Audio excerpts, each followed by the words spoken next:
are telling us is that dry conditions and warm conditions in the Amazon, both in wet and dry seasons, are associated to El Niño events, as Matt mentioned. Also, the northern warm tropical event. Give me 1 second. I'm going to show you 1 second. There's that's a hot area that also induces dry conditions in the Amazon. Maybe the more direct driving effect of the droughts in the Amazon and other uh, events in the world, such as say Indico, that also we're trying to understand how it affects the Amazon. So different places in the planet are connected by the climate. And when we see the variations from a year apart, and sadly we cannot see them well, some dry and warm events, this is the black line that combines both events, tend to coincide with the El Niño phenomenon. 2024, 2026, or as we have 1998, 2005, I believe, 83, 92. Events that particularly 83, 98, those were very bad El Niño events, very, very severe, even more severe than the recent ones. However, those ones, 2026, 2024, have had a more severe impact on the Amazon than the prior ones, and we don't really know exactly why. Obviously, 2024 is still being researched. Now, we see with more detail, this is another study more focused on only the fall and the summer. We can see different areas in the Pacific Oceans when they get warm during the El Niño phenomenon can have different impacts in different regions in the Amazon. And depending also of the season of the year, different areas. So it's not as simple as saying, okay, El Niño, and this is what's going to happen in this region and in this way. But each event is going to be different depending of the different characteristics and the pattern of the warming of the ocean, which is what generates the effects on the Amazon. Also, obviously, the event of 2024, it is something that is still very much present, and that back then there was a debate in the scientific community of whether or not it was associated to climate change or the Niño or one or the other. But alongside Giancarlo Espinosa and Mr. Marengo, they showed that there is a connection both with climate change and El Niño phenomenon. Both are very important. It's not one or the other. And that is talking about extreme events. So specific years when something is happening, such as a drought. But what we are also seeing is that the dry season in the Amazon is becoming wider and longer, and that is a progressive change. So thinking about this of the tipping points and no return points, breaking points, if this trend continues, there might be a moment where the forest doesn't have enough time to recover after a specific event. So we're talking about a change in the long-term resilience of the forest, and we don't know how that's going to be looking in the future. Then coming back to the IPCC, talking about these points of no return. With deforestation, the reduction of humidity that is being projected, we anticipate that in the worst of cases, we might have a loss of 50% of forest coverage by 2050. And that is a translation of the report of 2021, the report of the IPCC of 2021. But why are we so pessimistic? In part, well, there's a possibility of that tipping point, but still, scientific research is not certain of whether or not that's going to happen. It's going to depend. Well, it varies a lot of the simulations. It varies a lot from one simulation to the other, from one study to the other. But if it happens, it's probably going to be due to the interaction of at least three factors. One being change, great scale changes in the average climate conditions. For example, the duration of the dry season that is becoming longer. Two, extreme temperatures. So we're talking about the hot droughts, specific events that are usually connected to the El Niño phenomenon. And three, the possible increase of the intermittence of the forest fire activities. And when it's dry, we're going to be having more fires, and due to the fires, there's going to be less rain, which is gonna affect the dry conditions as we have that feedback, sort of this vicious cycle that makes it so that these events are amplified and we can get to that breaking point. And now, again, how is it that we work to understand and sort of project the occurrence of these events? First, I showed you a very high resolution simulation. We're not there, but it's kind of like that. So we take the laws of physics and thermodynamics, and what we can, in whatever way we can represent mathematically the behavior of the forest, we get it all together and we have a model of the Earth system for the whole planet, and it's a simulation of how the different components react, and it gives us the possibility of simulating both the climate change, which is the basis of the reports of the IPCC for the future, and also the possibility of these breaking points. Now, the models of the IPCC that are, well, from the last report, what they project for the future is basically dry conditions in the Amazon. We have different variables. The humidity of the soil is going to be drier, in all of the layers or the superficial layers. And so this is what being said by most of the models, even with scenarios of low future emissions. And furthermore, with numerical simulations, we can see how the effect can be when if we have more loss of the forest. So there's the deforestation of the Amazon forest. We see how that can affect the precipitations. We're seeing the red model, how the precipitations are being reduced. So it's not just an effect in the area where there's deforestation, but there's a cascade effect towards the Andes and possibly even to the Pacific rivers. How do we see this in the practice, in the models of the Earth, system Earth? This is based on some models of the IPCC. They took some models of the Earth system and they looked for the occurrence of those tipping points. So we're looking here at a very specific sample. It's not necessarily representative, but it gives us elements to say concretely what we're talking about. It's not hypothetical. For example, and as a worse example, this model here, each one is a different model. The red ones say where we have identified these points in the simulation, and the others took as a reference. What we see here is a variation in carbon of the biomass in the Amazon at that point. And we see that where there's more CO2, the forests are growing through the fertilization, but it's going to get to a point that is right here where it's going to start to collapse abruptly. And in a space of like 20 years, we'll lose about 2/3 of the biomass of that forest. And that is just due to the climate. We don't have fires, we don't have deforestation. So on top of that, if we add the possibility of the fires exacerbating the loss of forests, and maybe something that we're not even talking about, the human activity changes during these episodes, this can be even worse. So those are some examples. It doesn't mean that this is a future scenario, but it might be this way, but it might not happen this way. So just some models of these are being implemented. If implementing fires as part of the equation.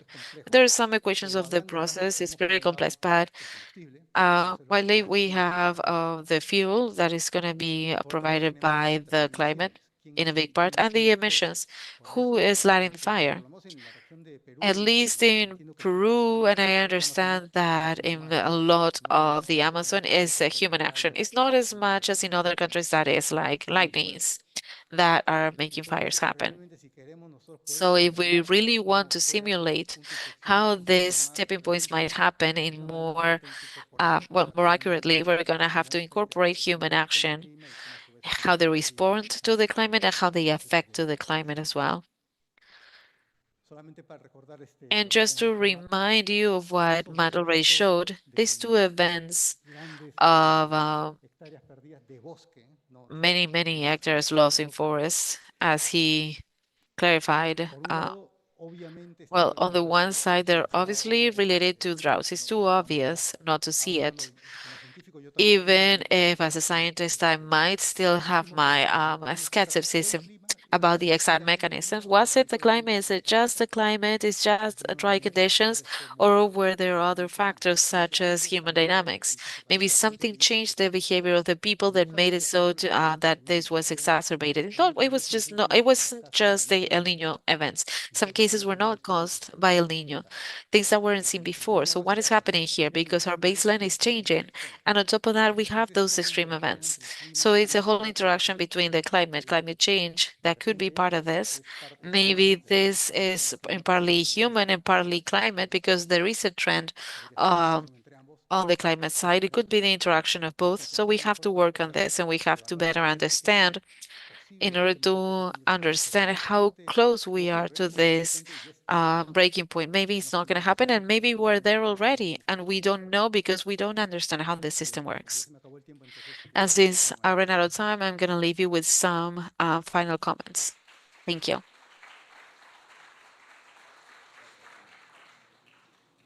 Muchas gracias.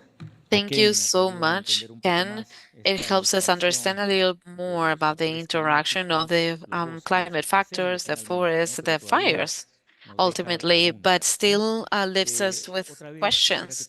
And again, I would like you to see these QR codes. We are going to be answering questions. Don't forget to send the questions. Our team is working on taking notes, and those questions that are not answered today are going to be answered later in the Amazon Tech website. Now, we're going to continue with our next guest, that is Armando Rodriguez, forest engineer, expert in forest fires, deforestation, and Amazon ecosystem dynamics. He has developed apps using satellite technologies, and currently he's a project manager in the foundation Amigos de la Naturaleza in Bolivia. So a round of applause for him as a welcome. Okay, good afternoon, everyone. I want to thank ACA for the invite. It's an important event that opens the possibility of sharing some experiences that we had in the region. My presentation is based in showing some tools that are available currently for the monitoring of fires and others that are coming soon with the same idea of generating or contributing knowledge of forest fires in the region.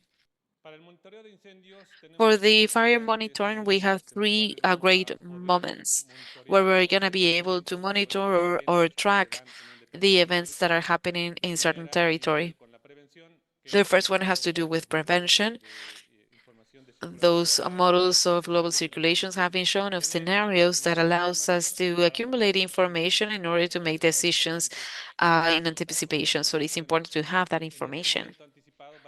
In this anticipated moment, basically, we're going to require models of prognosis of occurrence based basically in meteorological data and in conditions such as availability of fuels, and these scenarios are going to be dry.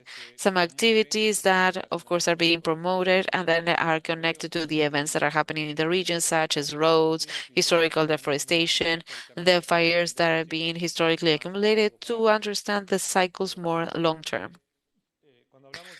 Then when we're talking about during, you have probably heard that there are reports based in hotspots.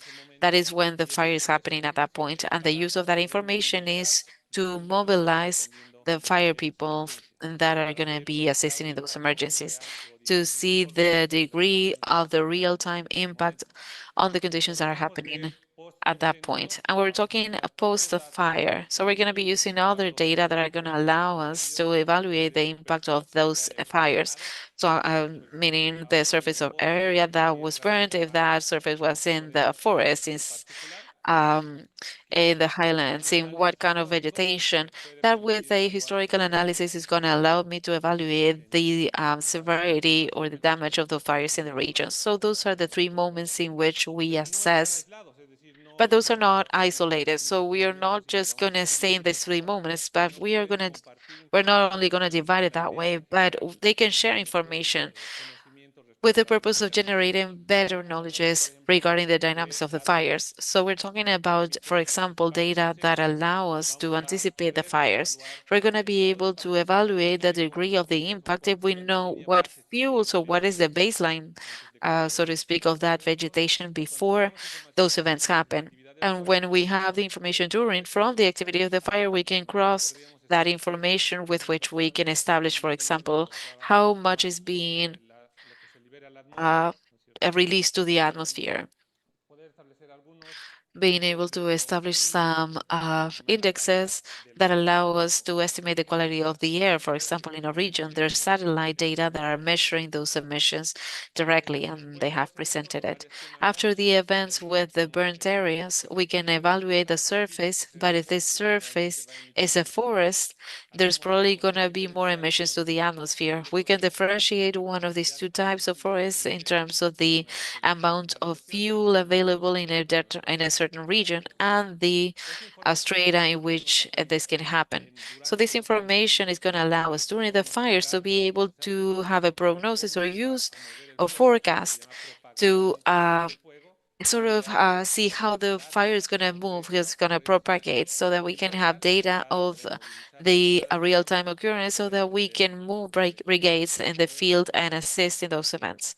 So it's not isolated.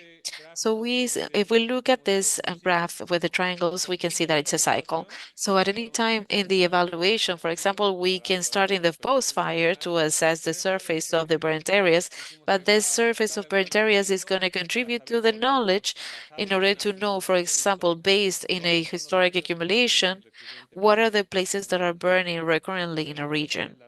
If we know the recurrence of these fires, in a way we can predict that there is certain dynamic or a recovery or return rate, so it might happen again in a certain region. And if that information also has real-time data, we can generate these prognosis models or forecast models. So the data that is coming from satellite platforms is very important for decision making. Here we can see a series of data, cumulative data based on the signal of the response of vegetation. This is real data of the Bolivian Amazon, where we can see, if we can do the analogy, is sort of an EKG, right? What is the natural condition of that response throughout the time on that vegetation in the area? In that way, we can establish certain patterns that sort of jump or are out of that timeline. And if we expand that timeline, we can estimate if that vegetation is going to recuperate or not in order to take measures to promote that recovery.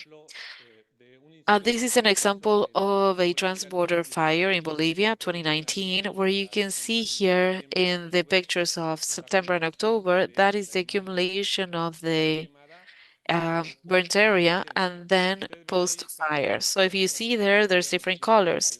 So we can say that there is a repopulation of vegetation, but these are actually invasive species, so it's not a regeneration. So if we expand that information in time, as we can see these points here, the indexes that are being shown, that pattern of recovery in each one of these events, we're going to see that if it's close, the vegetation is going to recover. But if it's too far away from the initial scenarios, we are talking about a change of the structure and composition of the vegetation, as we can see here. This is in the field during the fire or after a fire, and then the assessment post-fire.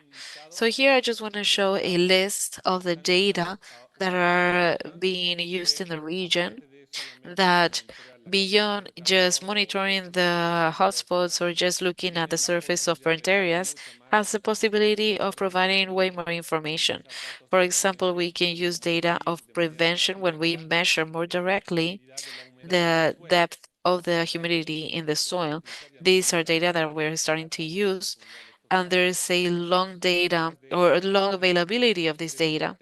And also the scenarios of precipitation, as we have shown, this data is important to understand this fire cycle. So this data is available in the platform, and they analyze the data and is as researchers is facilitates new information from what's been available. And then I'm going to go to the post-fire part, where we are going to incorporate this information that is more continuous. If you have worked before with satellite images, you know that there's a time in which we're going to be able to capture the data again, which is the revisit. In that period of time, many things can happen. And if we don't have information or satellites looking at the event in the territory, we lose that information.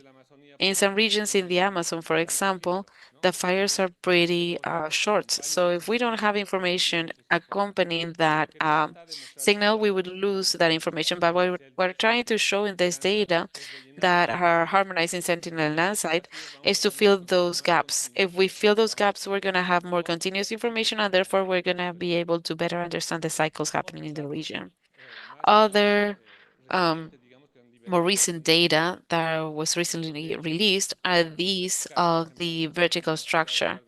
For example, you might have heard about the JADAR data that are not optical, but they penetrate um, and they penetrate the vertical structure of the vegetation all the way to the soil, and it gives us an idea of the structure. We're talking about fuels.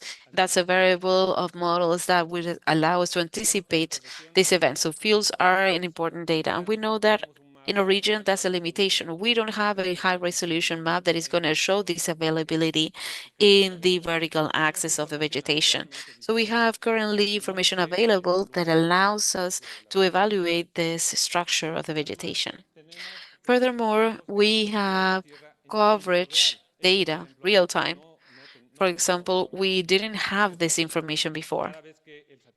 Every time the satellite Sentinel-2 goes over a certain region under models that were developed by Google, for example, it generates a classification of coverage. So every 5 days, we can have a classification of coverage. So this also contributes to the knowledge in order to understand these dynamic changes in our region. An important information that was released a month ago was this data of the embedding that is using AI that accumulates all of this data that I showed before, but it synthesizes in such a way that we can have as a radiograph, as an X-ray, or actually an ultrasound of the forest, because there not only are we going to correlate the satellite images, but also data from climate, temperature, humidity, and we already have that relationship. So every signal of a pattern that is shown in an image, we correlate it with the value of the variable that has favors that change. So we're going to have synthesized knowledge of that condition. So it helps us manipulate this information. These are data that were released with this project Alpha Hera, and they're going to be available so that we can start working probably in the next few months. We're going to see data about that. So here you can see a study that synthesizes this, what I was showing about the possibility of generating cartography, high resolution cartography, and one of the variables that we don't have access to yet, the fuels, which is very important to assess in these 3 moments the condition of the vegetation. We have this study that was published this year where basically they show what I just said is the merger of different sources of information plus this vertical analysis in order to find fuel models. This study basically can be replicated in a region, but probably we're going to require data from the field to calibrate it. So the window is open and it's possible to generate this information. Before I finish, I wanted to show you this app. It's open, it's free, so that each one of the users can use this app in any part of the world using satellite images that are automatically updated based in a very simple and intuitive structure, and you can generate a high resolution cartography.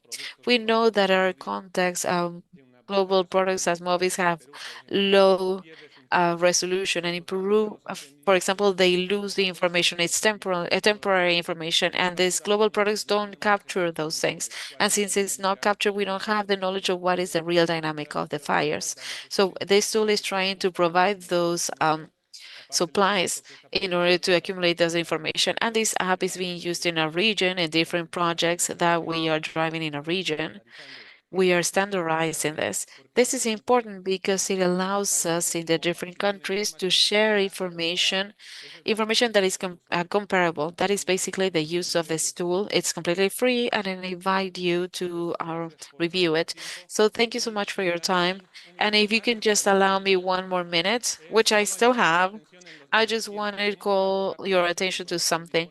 We have shown rapidly the information that is available, but we do need to remember that this data is generated by an institution. It has a cost.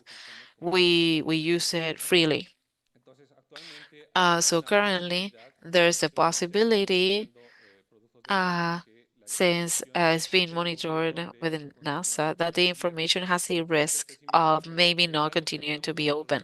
I don't want to be pessimistic, but we need to reflect on the availability of this data. We know that the data as being presented are very important to understand the fires, so we need to anticipate this measure so that we are not out of information. Without information, we cannot make good decisions. Thank you.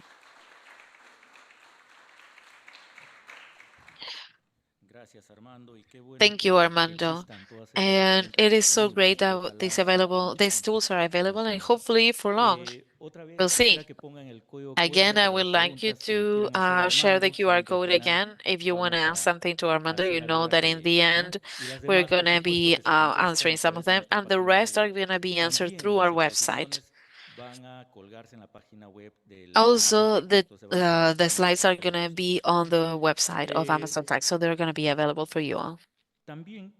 Also, I wanted to tell you that our colleagues of Air Fire Alliance wanted to be present in this event and also share their most recent innovation, technological innovation. They're not going to be physically here, but there's a video from Karen O'Connor. She is leader of strategic development and international relationships of Earth Fire Alliance, and she's sending this message. Please, if we can share the video. Hola, soy Karen O'Connor del Air Force Alliance y quisiera agradecer a Amazon Tech por la invitación para hablar con ustedes hoy sobre una nueva era en la detección de incendios forestales. Fundamos Air Fire Alliance en 2024 como una organización global sin fines de lucro, con el objetivo de ofrecer datos de alta fidelidad que apoyan la toma de decisiones sobre incendios en el terreno y que ayudan a las agencias a intervenir tempranamente en incendios potencialmente destructivos y en general para entender mejor el impacto que tienen los incendios forestales en el mundo. Lo hacemos a través de nuestro programa principal, FireSat. Es una constelación de satélites específicamente diseñada para monitorear incendios forestales a nivel mundial y será lanzada en los próximos años. Planeamos que estos datos estén disponibles en todo el mundo para la comunidad de incendios, tomadores de decisiones, investigadores, etcétera, el público. Y el objetivo es tener un impacto positivo y hacer cambios positivos en los resultados de los incendios forestales. Todos sabemos que los incendios forestales son cada vez más frecuentes y más destructivos y se espera que empeoren en las próximas décadas. Mientras que los incendios son una parte natural de muchos ecosistemas, también se expanden a regiones que no están adaptadas al fuego y alterando el equilibrio de esos ecosistemas. Nosotros como Earth Fire Alliance creemos que monitorear los incendios con más detalle puede reducir el potencial de desastres, puede proporcionar alertas tempranas a las comunidades en el mundo y ayudar a priorizar la protección de ecosistemas clave.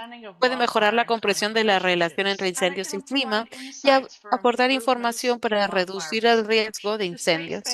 La información satelital de la que actualmente depende la agencia y las comunidades para tomar decisiones proviene de satélites y sistemas extraordinarios, pero esos fueron desarrollados para cubrir unas múltiples necesidades, pero no fueron diseñados específicamente para enfrentar los desafíos que traen los incendios, que muchas veces empiezan pequeños, se mueven rápido y tienen un impacto sobre las comunidades de los ecosistemas rápidamente.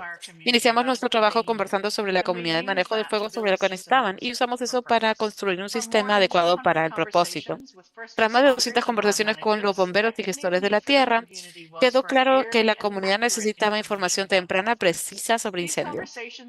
Estas conversaciones guiaron el diseño de la misión que Earth Fire Alliance ha venido desarrollando para asegurar que podamos ofrecer información confiable a la línea de ayuda. Esa diapositiva muestra lo que buscamos con la constelación completa. Podremos detectar incendios tan pequeños como 5 por 5 metros, aproximadamente el tamaño, bueno, muy pequeño. Y podremos ver los incendios desde baja intensidad y monitorear los más grandes también al mismo tiempo. Una vez desplegada la constelación, va a poder capturar imágenes en todas las regiones propensas al fuego en la Tierra cada 20 minutos. Esto significa que cada agencia de manejo de incendios en el mundo podrá tener conocimiento total de la situación de su región cada 20 minutos. Nuestro objetivo es lograr alta confiabilidad y bajos índices de falsos positivos, una necesidad expresada claramente por las agencias. Las agencias no desean enviar valiosos recursos a buscar incendios que tal vez no estén allí. Y pensando en esa precisión, diseñamos el sistema también para ver a través del humo, directamente a la línea de fuego e incluso a través de muchas nubes también, brindando una visibilidad sin precedentes. El sensor de nuestro sistema captura en 5 bandas espectrales, lo que permite detectar incendios pequeños, medir la intensidad y observar a través de nubes y humo. En marzo de este año, junto con nuestros socios técnicos Mu Space, lanzamos el primer satélite. Este satélite es un prototipo que sirve para la demostración de la constelación y fue un momento emocionante que llevaba años preparando. Planeamos lanzar una secuencia de estos satélites para ampliar la constelación en los próximos años. Ya empezamos a recibir las primeras imágenes de este vuelo de prueba. Usaremos estas imágenes trabajando con adoptantes tempranos, incluyendo diferentes agencias en Australia, Estados Unidos y Portugal, para asegurar una integración fluida de los datos de la toma de decisiones operativas. Todo esto mientras preparamos el lanzamiento de más satélites. Esta imagen de Firestat corresponde a un pequeño incendio de pastizal en Oregón registrado el 23 de junio.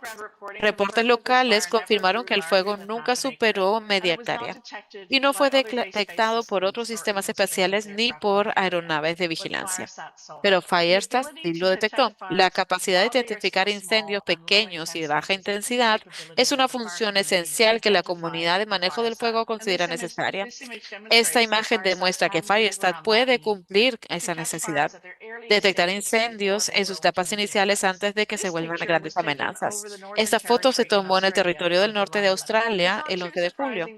No sorprende que muestre múltiples incendios activos y que en esa época del año, el norte de Australia, coincide la quema cultural con el inicio de la temporada de incendios. Esta imagen evidencia la capacidad de Firestone para monitorear incendios extensos en grandes paisajes y proveer inteligencia regional que respalde la respuesta frente a múltiples eventos simultáneos.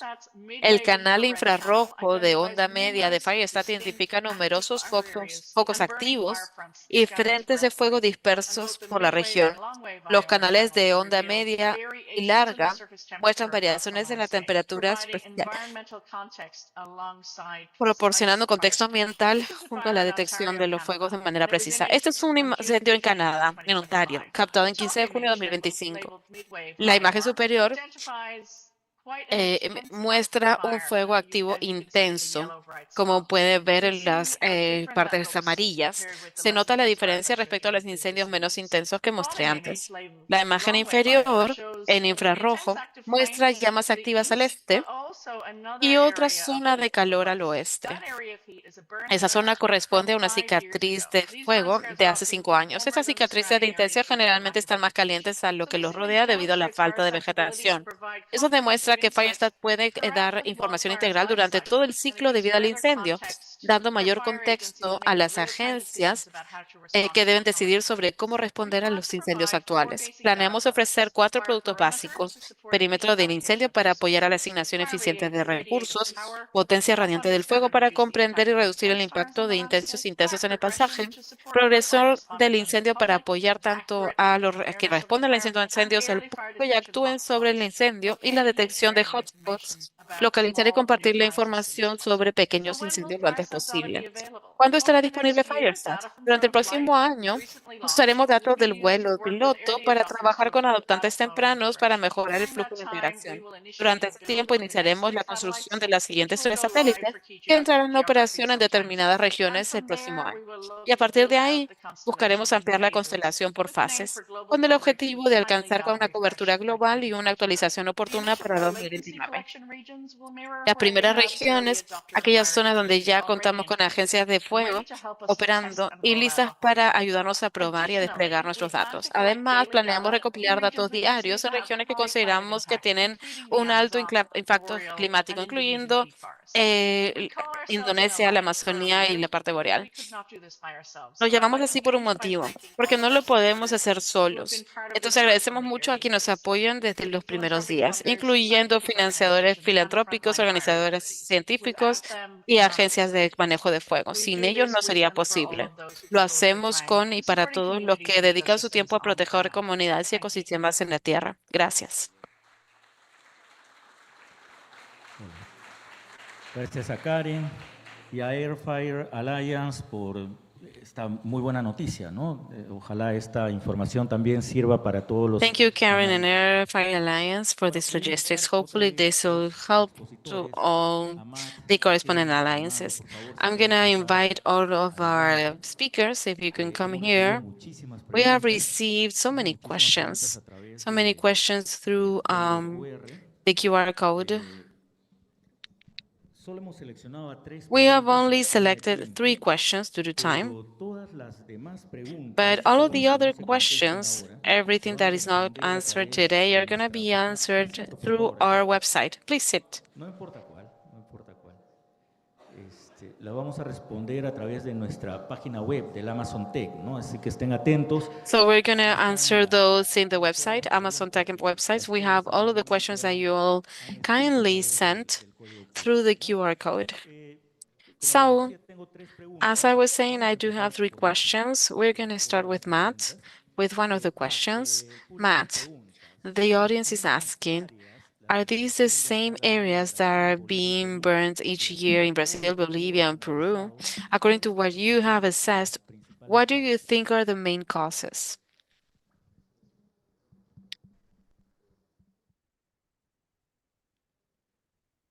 Okay.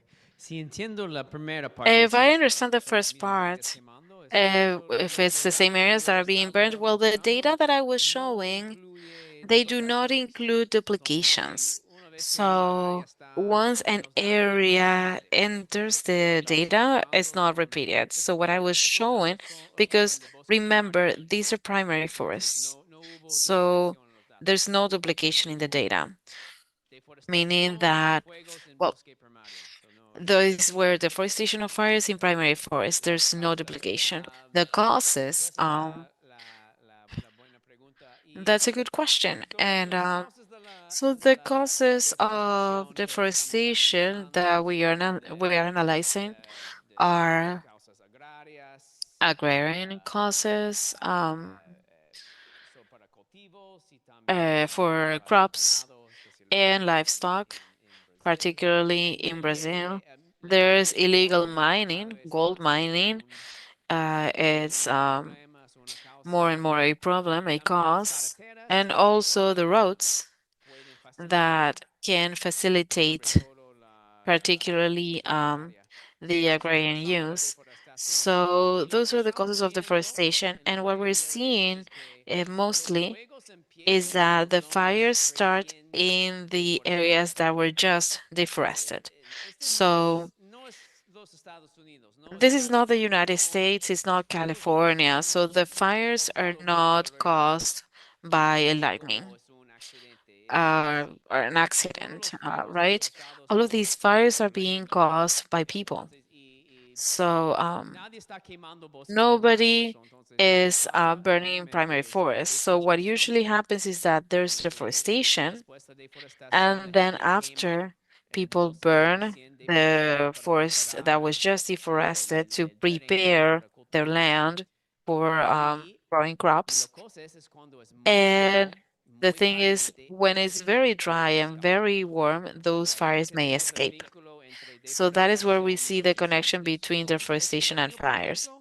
This year, for example, where it was very humid, there were fires. I'm not saying that there were not fires in 2025. We did have many fires, but there were not escaping.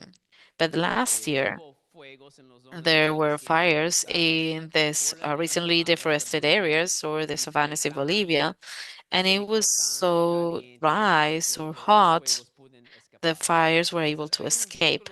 So there is a strong connection between deforestation and climate. And when there's a lot of deforestation and it's very dry, like with El Nino, that is where we see the issues. And I think that Ken was talking about this. And the other thing is that the combination between the climate and also the human activities in the area. But I think that the droughts definitely facilitate this.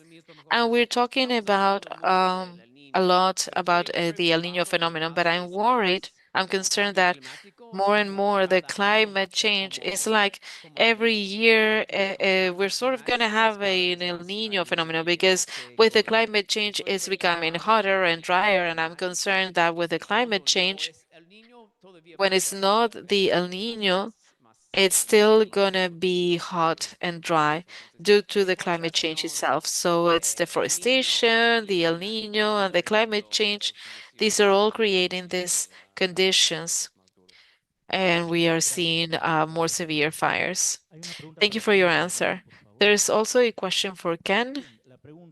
Ken, so the question is, if the strong Nino is connected with these fires, can you all estimate the places in the Andean Amazon that may be more vulnerable to the fires, more vulnerable to this forest fires?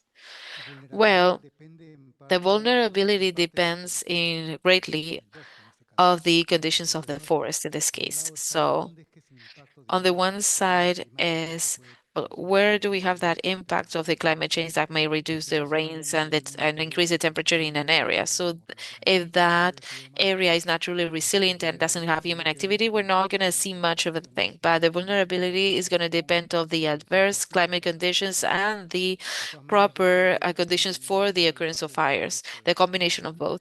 And Matt already talked about the southeastern area of the Amazon, the areas that are being strongly deforested due to mining, agrarian activity, and so on. If in those areas there's a drought, it is more likely to have fires.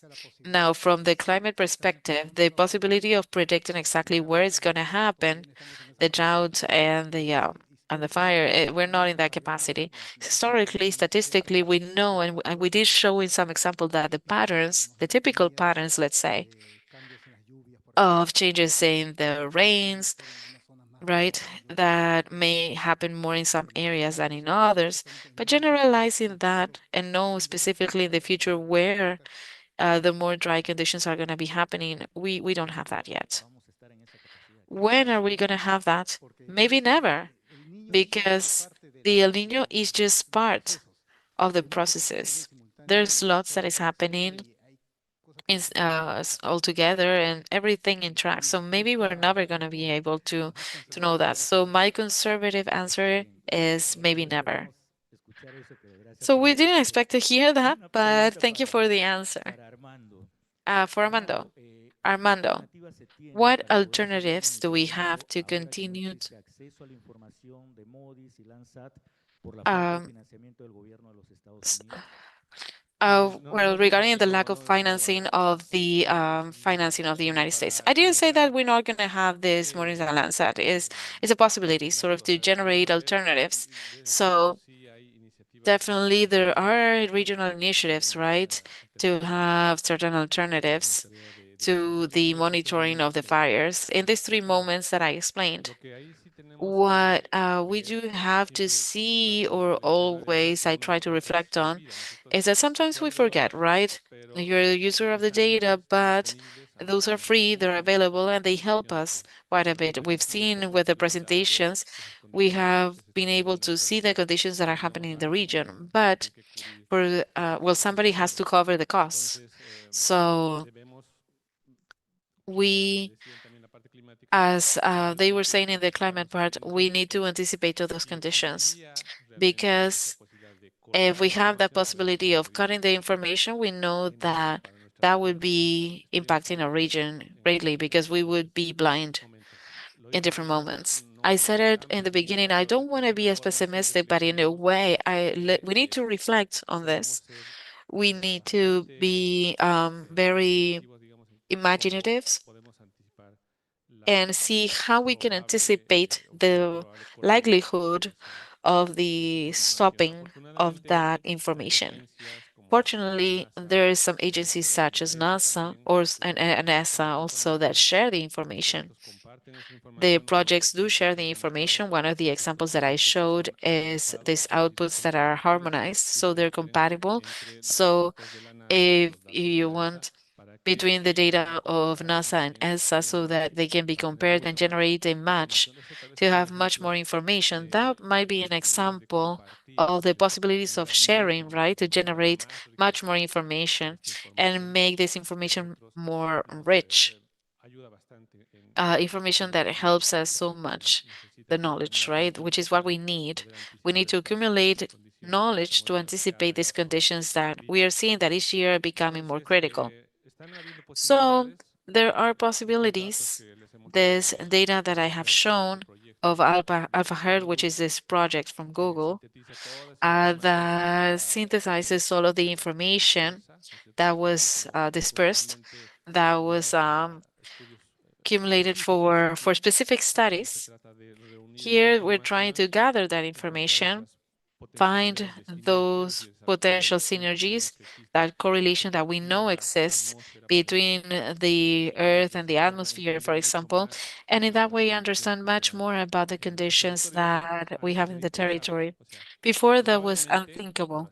So probably now being more optimistic, there's going to be new information such as the one that I've seen in this project of FISAT, where we're going to have data probably available of high temporary resolution to improve the knowledge of the territory. So I invite you to have that hope that we are going to have more information. We are evolving so fast in the generation of information, of technology. So imagine what can be done with AI currently. So uh, it's only been open this way for 2 years. So what's coming the next year is exponential. So we are probably gonna be talking about much bigger things in this event. So that's the hope that we have. And that, which is much bigger, is gonna help us make better decisions. And hopefully, talking about the fires, let's hope we can generate information that allows us to uh, have better tools to make decisions. Thank you so much to the three of you. A round of applause for them, please. And with that, we are finishing our segment of international experts. We're going to continue with the second um, segment. And for that, I need to present the moderator of the second segment, which is Karina Pinasco. She's an Amazon biologist. She has led the Regional Environmental Authority in San Martin. She has been a vice minister of the Ministry of Environment, a founder and president of the Amazonia Quelate Network, which is now called Peru Quelate. Thank you, Karina. I leave the stage to you. Thank you so much. Okay. Thank you so much, Juan. What a great panel we've had in the beginning. Thank you so much for the invite also, and also because we are very happy this is the second Amazon Tech that we're supporting and working with as the Red Amazonia Latte Network. And I want to remind you that ACA is part of many initiatives of voluntary preservation. They are actually part of the network. So we're not just here representing someone else, but also representing ourselves. What a great thing. This is an amazing network. We are growing to 15 regions. We used to be 11 recently in the Amazon. So we are expanding our rooms to a Peru latte. And the fires are so important for us. We had it in our national encounter, and we are talking about it again this year because it is important. And I love that they included me in this panel because actually, those that are leading initiatives of community and voluntary conservation initiatives are in the first line of fire. And last year, they were the first ones to assist before the authorities get there. So it's important to provide information, scientific information, valuable information of knowing what the trends are, but also of how to face them. These local experiences, this segment is actually of local experiences in the comprehensive management of forest fires with the use of technology. This is very valuable for our network and those who are in the first line of fire. And many people that are part of this network are actually here right now. I can see them from San Martin, sitting here from Madre de Dios. So we're happy to have you be able to share. And this is the sequence of what's coming because then we're having the national encounter, and on the 4th, we are going to be together in the Plaza de Barranco, and you're all invited.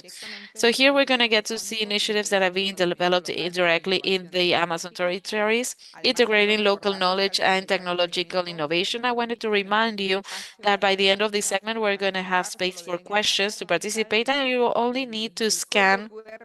Where do we have the QR code? I love that innovation of the QR code. We don't have to like looking at each other waiting for somebody to ask. It's on the screen right there, so please send your questions to the speakers. Okay, so to start, I have the honor to invite our first speaker, Sonaria Sousa.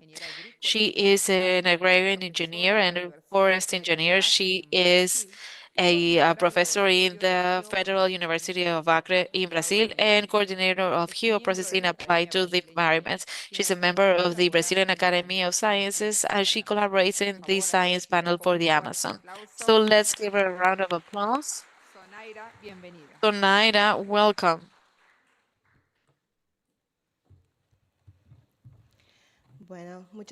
Well, thank you so much for the invite.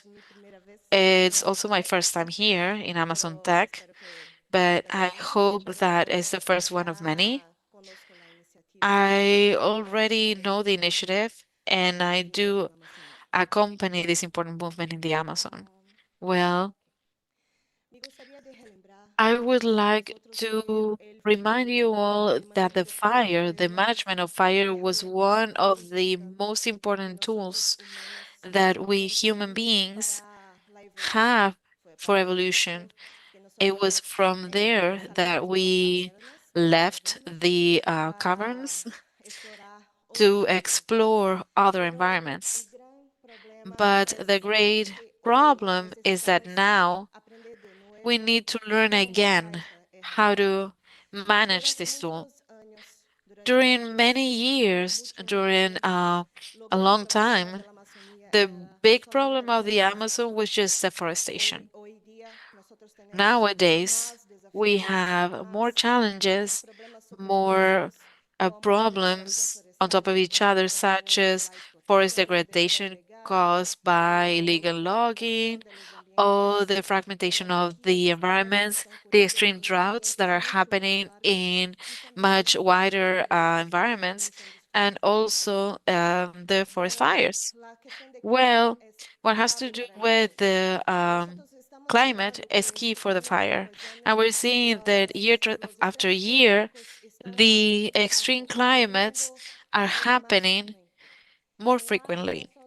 In Acre, we made a quantification of these extremes, not just of droughts, but also floodings, hydrological crises, to understand the patterns that we're having today. And after 2010, we saw a breakage in the pattern. While we're having not just more extreme events, but um, overlapped extreme events. We're having floodings, droughts, hydrological crises, and everything together. And we have to learn how to manage this this new normality? Well, when you imagine the Amazon, we think uh, about humidity and freshness, but that green is not only green today. The forest fires are not just happening in the deforestation areas of livestock and agriculture, but it is actually entering into the non-deforested forest, and that worries us because when the fire comes into the forest, that is a breaking point of the lack of sanitation of our ecosystem. It's not healthy. And for that, we are mapping what is fire, of deforestation, of livestock, of agriculture, and what is fire that is entering the primary forests. And that helps us understand that not every year we have forest fires in the forests. And a great part, there's a variability annually that is very important. So not every year is going to be critical, right? And that a big part of what we are mapping of the fire are not just restricted to deforestation. 60% already around it is fire of agriculture areas that have been worked on. So about the forest fires, there's also a temporary variation and spatial variation. For Acre, the most critical year was 2005, but even so, we are seeing these areas becoming more critical and more and burning much more. And it's important to take into consideration that even in a very small area, such as the map region, which is Madre de Dios, Acre, which is with the initiative of NGOs, the civil society, and politicians, which have the management of transporter use as a key for a sustainable development. And the fire is a very important issue. For example, Acre has a lot more of burning of deforestation of pastures than other areas in Peru and Bolivia. But in some years, there is more forest fires than burnings. And that is very interesting because there are climate conditions very specific in some regions that trigger forest fires and not just burns due to agriculture or livestock or deforestation. And last year, as we've said, it was critical. We look at forest fires within the forest with over 5,000 hectares in just one fire, not just in Madre de Dios, in the regions of Iberia, but also in Pando, in the region of El Sena, and also in Acre, in the border with with Amazonas. So we are undergoing a very critical moment. Not just that the fire is going into the forest, but it is going many, many kilometers within. And another very important concern is that we are not having time to allow the vegetation to regenerate. Because in 2023, there was a great fire in Pando with over 1,000 hectares each. And in 2024, in all basically the same region, there's another fire. So things are happening very strongly, and nature is not being able to have enough time to recover from the damage that happens in a short space.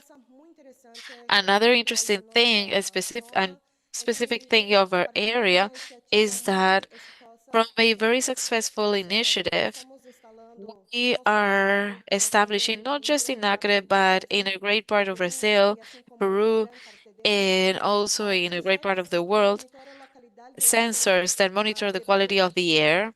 These are low cost to understand what we're breathing.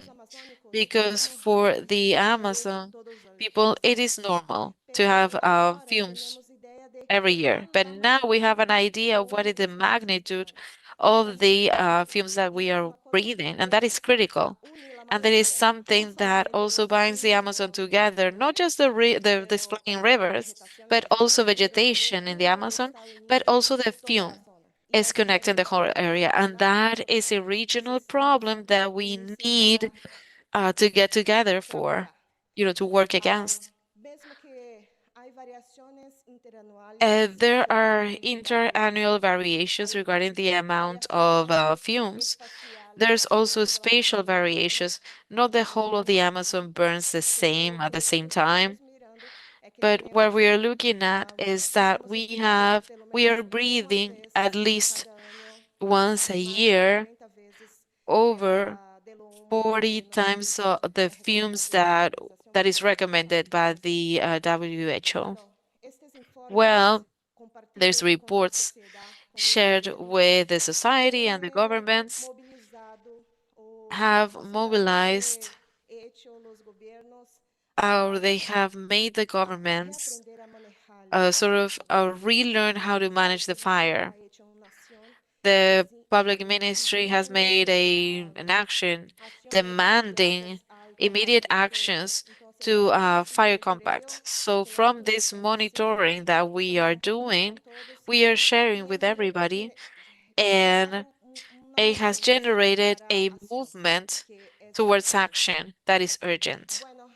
Well, and to start or to finish this talk, I would like to say, okay, what future do we want for our area? Because the fires are advancing too fast.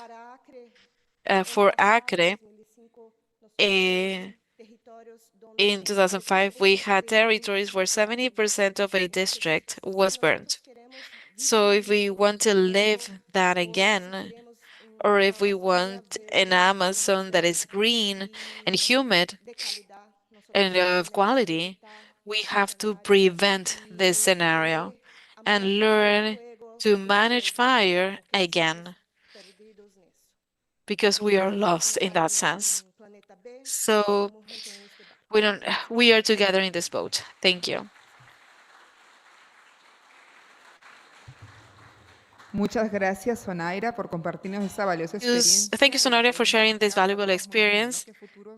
qué futuro queremos. And that ¿Aceptar, is the como question. Sonaira, What esta nueva future do we want? normalidad? To just Nos corta accept this new suena normal? súper fuerte, That todo ha sounds cambiado, so harsh. o Everything nos has comenzamos a changed. trabajar de manera Or if articulada y we start conjunta. working Por ahora espero articulately que esta and unión sea posible. together, A continuación invito al I escenario think a that's the Neila only way. Ponte, So I experta en invite Neila conservación y Ponte, gestión forestal comunitaria an en la expert conservación de la of biodiversidad del bosque community chiquitano en forest Bolivia. management Ha in the impulsado conservation of the brigadas Chiquitano comunitarias forest in sobre Bolivia. He has incendios y driven proyectos de community restoración de brigades against cadenas de fires and valor projects of sostenible restoration con and comunidades sustainable value indígenas en chains nuestra with región. indigenous communities in the Chiquitania. El auditorio es tuyo. Agradecido. Gracias Thank a ACA you. por la Thank invitación you, y Aka, es mi for the primera vez invite. It's also en my first time Amazon here Tech. in the Estoy Amazon muy Tech, complacido de escuchar and I am very que pleased to hear realmente hay that muchos especialistas. there's actually En mi many país hay muchos specialists. In dichos my country dedicados also, there's a al lot of people análisis dedicated to the espectral de analysis, the imágenes spectral satelitales analysis of satellite y images, cómo utilizar and nuestras how to herramientas use those aterrizándolas tools, en pequeñas harmonizing them aplicaciones in small para los apps usuarios for que the users están en primera línea. that are in the first line. No sé, aquí.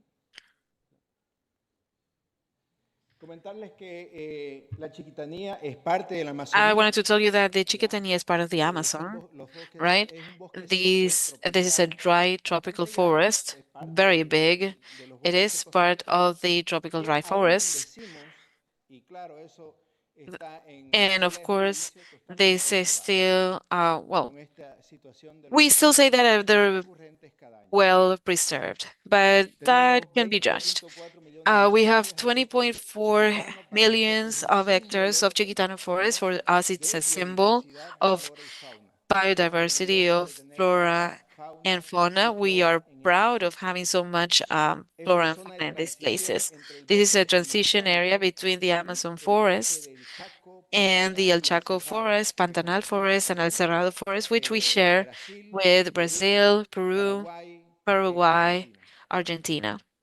Tiene 45 It tipos has de 45 ecosistemas kinds of ecoregions. And Una de las here, características one principales of del the bosque main chiquitano, characteristics of parte the del Chiquitano Amazonas, forest, es part la of the marcada Amazon forest, estacionalidad. is the En un lado vemos very una imagen marked totalmente verde seasonality. In one que side, we have refleja a green la image época that de lluvias. reflects the rainy Y al otro season, lado, la hora and de the verano, other one vemos shows un bosque totalmente a seco. forest that is Arriba se ve completely verde dry. y It, la it realidad seems es kind of green gris. here, but it's actually Está gray. con las hojas caídas, posible The leaves combustible, have para dropped. que It's solamente un available cerillo fuel lo so that pueda just a incendiar match can lead a con mucha fire. fuerza. Quite bad of a fire. Ya vuelvo para I atrás. apologize, I'm going back. Aquí más o menos les Here, puedo mostrar I can show en you Sudamérica donde in estamos South ubicados, America donde where está we el are departamento located, Santa Cruz where we have the y Department of lo Santa que nos Cruz, refleja un poco el bosque and what chiquitano, shows este the bosque Chiquitano con forest. características especiales del cual le hablo. This forest with this Lo que particular lo characteristics that seco I was chiquitano talking también es about. un rico So patrimonio the cultural. dry Vemos Chiquitano forest is bien also más a de 8 cultural pueblos heritage indígenas, where we have ya over 8 los indigenous guarayos, los peoples, chiritanos, the los Guarayos, the ayoreos, Chiquitanos, the Ayoreos, the criollos Guarasugüe, y también incluimos Criollos, a los and we mennonitas also include como the parte de Mennonites todo as ese part of that magnífico whole ecosistema. Más de ecosystem. 300.000 personas que Over habitan en esta 300,000 región, people that live in this donde una de region, las where características one of the coloniales characteristics, son, colonial ¿verdad? characteristics, are Somos parte de las misiones well, we are part jesuíticas, of the Patrimonio uh, Mundial de la UNESCO, ¿no? religious missions. We are Tradiciones a tabaroco UNESCO y entre World otras. Heritage, and we have La diversidad, traditions, cultural biodiversidad es traditions. así como lo mostramos. Biodiversity is as we show it. Colores, belleza, Colors, animales, beauty, ¿no? animals, Viviendo en armonía. living in harmony. Y siempre el tigre. And Aquí always me the ayudan, por favor, tiger. con un If you video can assist me here, I have a video here that I would like to show. Hay un videito para hacerle There's a play. small video, so if we can click on play. Ya iniciando con los incendios. So already starting with the Tiene fires. volumen. It does have volume. ¿No hay volumen? Bueno, este es un señor chiquitano que vive en armonía con su bosque y que This is a está Chiquitano forest living in pidiendo, harmony with the forest, ¿no? and it is Y diciendo de que el asking fuego and se lo lleve saying todo, that the que se lleve fire sus took recursos, the sus hill away, casas, the sus resources, their animalitos, houses, their ¿no? animals, right? Todo lo que él vive Everything that para he vivir, lives from, lo que recolecta para you know, vivir, his se lo llevó el livelihood, it fuego. was taken away by the fire. Piden a Dios que, So they're asking God, ¿no? Que mande right, lluvia en to estos send momentos de rain desesperación. in these desperate times. Piden They a la ask Virgencita the María Virgin para que también Mary to envíe lluvia. also send help. Y siempre, And always, por más de 5 o 6 años, for vivimos over five, esta 6 years, situación todos los we años. have lived this Desde el situation every 2019, year 2021, since 2019, los últimos 2020, 2 años. 2021 till today.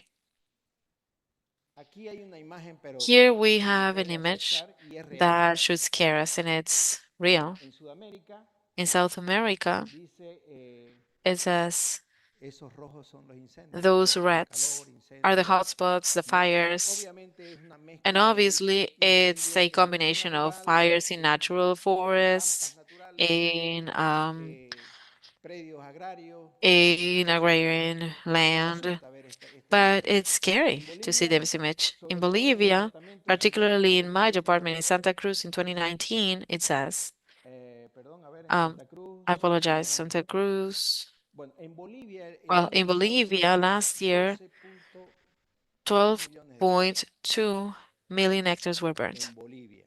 In Bolivia. En mi departamento se In quemaron my 8 department, millones de hectáreas, it was 8 million. ¿ya? Y en bosque natural, que And son in los que natural estaban forests, what was shown before, con mucha preocupación, 4.1 with quite millones. a concern, 4.1 ¿Por million. qué parece más So de why lo does que it seem mostraron? to be Porque el nivel de more than was detalle shown? nuestro Because the level of pues detail in our es case pésimo. is, Entonces well, ours, queremos right? mostrar So we realmente want lo to que está show pasando y what is mostrarle actually al mundo happening and show the lo world que nos pasa. what happens. Aquí muestro Here, el ley desde el I 2019, show, ¿no? La this cantidad is de from millones de 2019, hectáreas, the amount of million 2019 of 4.2 hectares, millones, 2020 2 2019, millones, uh, 2021 4.3 2 million, millones, 2022 million, 2022 2021, 2.8, 2022, 1.2, 2023, 0.9 million hectares, and 2024, 7.2, what I was saying in my department. So it is recurrent all the time. Imagine that forest that is being attacked every year with these fires. Right now, in 2025, and up to 2 days ago, we have 150,000 hectares burning in this forest, and we have 8 hotspots right now, and the fires continue. Here we're showing the direct and indirect factors that are enhancing the fires. The extreme drought, we already talked about it. The changes in the use of the land due to agriculture and livestock, the illegal or illegal deforestation, the use of the resources, wood and hunt. There are laws that we in Bolivia we call the fire laws, and the drive of the government towards a livestock production for exports towards China. Also, indirect factors, somebody mentioned the Mennonites. Their expansion is a very big effect in South America, the Mennonites. It's a European culture that doesn't like the forest. They use the forest for production, but without taking care of it, it's a barrier for them. And the laws help them establish themselves and to use the forest easily. Here also consequences in the biodiversity. This is one of the fire people that we have supported in this time. And you can see a turtle that he's rescuing from the fire. Obviously, also the local populations have had a strong effect of damage. The consequences for the forest and the water, of course.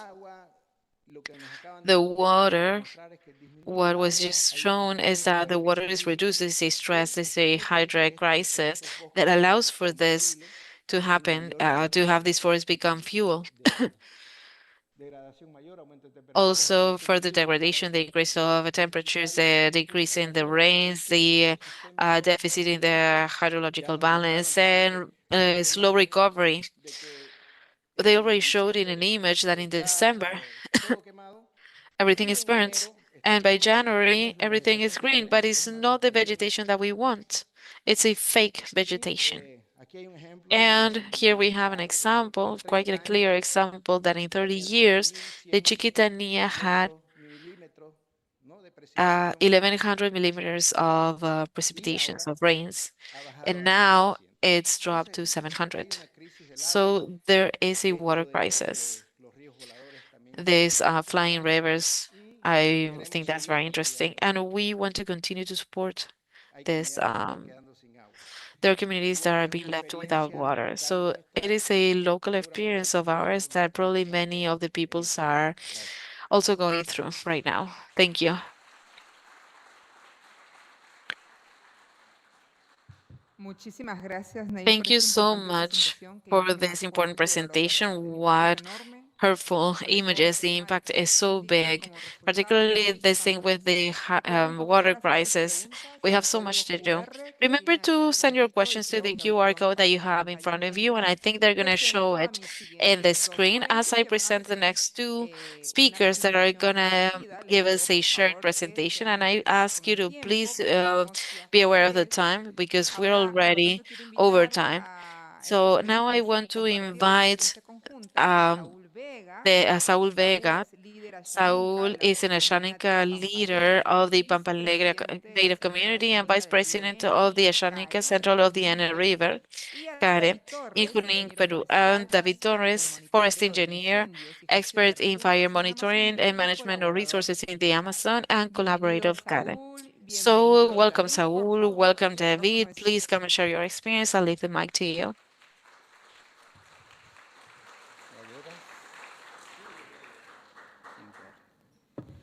Muchas gracias. En primer Okay, lugar, quiero thank you so agradecer a much. First, I would like to thank Amazon Tech for this invite. And on the name of the Ashanika Central of the Yana River, my name is Samuel Vega, a representative of this organization. CARE means the central, the Ashanika Central of the Yana River and represents 45 communities of the Yana River Basin. So it's located in the districts of Rio Tambo, Mazanari, Mamboa, and of the province of Satipo in the Junín region. So we have in the communities, as you can see, 45 communities and a surface of territory of about 242,500 hectares of forests, and two areas that are protected natural areas, which is the Community Reserve of Ashanika and the National Park Otish. So for us as an organization, we have an initiative. Within that, there is a trend of an increase of forest fires and also a lack of technical statistical tools locally and a low capacity of response. So we have an issue. Within that, from 2022, we have, so this issue, the climate change, have brought as the reflection of how to mitigate. So from that, we made a diagnosis of the use of the fire and elevation of a Palmari strategy. Palmari for us in Seneca means fire. So in that year, we we differentiate the use of the fire in hunting, fishing, and everything, which is a tool for us as peoples. From there, in 2023, we implemented this strategy. Before that, I wanted to thank an ally that assists us in the strategy, Colear. The opportunity. Uh, so I'm gonna let Mr. David that is gonna explain what Palmary is, how we're moving forward with this in this reduction. Many of us we think that the fire is an enemy, but for the indigenous peoples, it's more of a brother. We need to know how to use it, and when we use it, how to use it. When we use it properly, nothing is going to happen.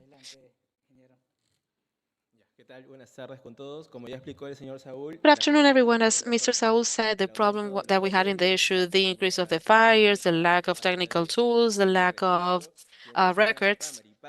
So Palmary was born. Palmary is the comprehensive management strategy of the fire that is an initiative of the organization of the Ene River Central Organization.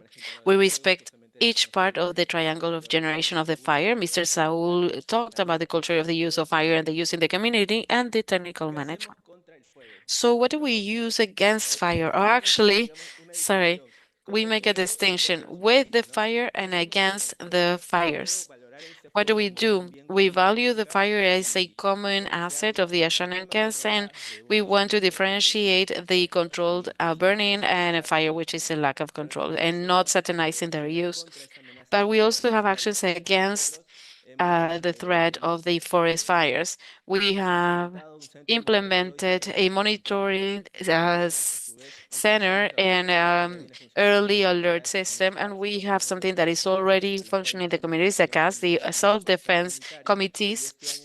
And this year we have implemented by community brigades for firefighting. Primary is a strategy that has four programs. One is the prevention that is trying to raise awareness both for women, children, youth in forest fires, and also the management of fire. We also have a program that is the training program that I'm going to explain in the next slide, and also the monitoring program, and then the incidents and advocacy. What we want is to advocate on the current regulations. We know that in Peru is punitive and is not giving value to the use of fire. We have had records of Serfor that have made us able to be able to characterize what are the communities that have more occurrences and also classify the forest fire season in the area and how it evolves throughout the years. We have data from since 2019 in this area of the Ene Basin. And we're also aware that our tools, management tools nationwide do not collect the particularities of the area, which is why we decided to elaborate our own risk map for the basin from the analysis of the NDNI. We can see the first map, the red part, that corresponds to a very low NDI, a content of humidity that is very low. Why? Because this area is the area of tropical dry forest that we have within our area. And we also use the slopes and meteorological information to elaborate these maps. In terms of the training program, we have been able to create training modules for 275 community people in prevention, control, and mitigation. And we have also gathered the perception, the community perception of the danger of the fire, and that helped us with the technical map that we elaborated. And in 2025, we established the brigades. We have a monitoring system that uses the NASA FIMS database, and monthly we monitor, and we have separated the native communities that receive these training modules with Palmary and with other communities and colons. We have seen that in the case of Palmary, in the Care communities, it is 30% of the hotspots that are produced in the area. In our monitoring system, this is a double monitoring system because we do have validation in the field with the SAT commands and the brigade people, because they can confirm the alerts that we see in the satellites, and they can provide information of those things that we're not seeing. We have burning schedules with information from meteorological forecasts. We provide the information to the community members that we're going to have every day throughout the week so that they can plan the burnings. Daily, we elaborate a report of FWI or fire warning reports. So we have this sort of flags, like in the beaches, like red or yellow, green, that are going to allow us to reach all of the community and that they can all know about that danger. And to finish, that strategy has had a positive impact with results. We have been able to reduce the fires from 2020. We have had quite a big reduction, and the strategy is working. And we have seen a change in the perception of the community people. We have seen that now if the fire expands to the forest, they don't think that it's just gonna stop itself. They know that they have to control it, and they have received tools to be able to control these small fires and not allow it to keep burning. We are working with the gas, the change in perception, the early alerts. And to finish, we wanted to show these results, the reduction of 25 fires to 9 in 2024, and from 2,648 hectares, now it's 492. So what I wanted to rescue from the strategy is that by technifying the use of fire, we can have a reduction. Even if the 2024 was a catastrophe year for the region, we are showing that it can be done. We can work in technifying ourselves and reduce the number of forest fires. Thank you.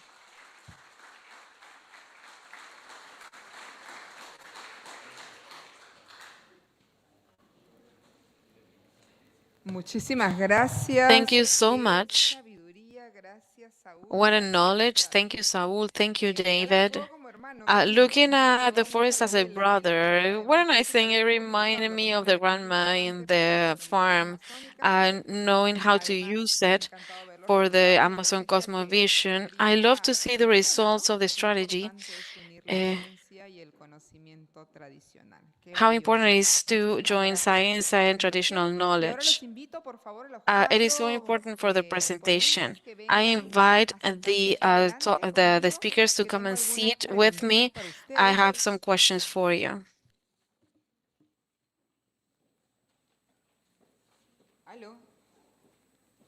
Hola, hola. Sí, ahora sí. Muchísimas gracias. Qué valioso ver cómo vienen trabajando desde adentro. Bueno, hay muchísimas preguntas, han llegado muchísimas preguntas, pero como el tiempo está tan cortito, las hemos reducido a 3, una para cada una. Empezamos contigo, Sonaira. En Brasil, el manejo del fuego está normado y permitido, mientras que en Perú no existe esa regulación. Considerando que el manejo del fuego ha demostrado ser efectivo para controlar incendios, ¿qué recomendaciones podrías dar al Perú para avanzar en este tema? Bueno, gracias. Está. Ok. En Brasil, incluso en el periodo de fuego, hay una prohibición. También hay fuego cero, pero no están todavía cumpliendo esto. I still understand this. So, Para todo, no, no solo Perú, Brasil, Bolivia, nosotros tenemos que aprender a manejar el so fuego. my recommendation from Brazil and Bolivia is that we need to understand how to manage the fire, to be friends with the fire, ¿Cómo está? El fuego not just leave it as is. The fire is very powerful. It's very important for the community, but we have to manage it better due to the this climate change.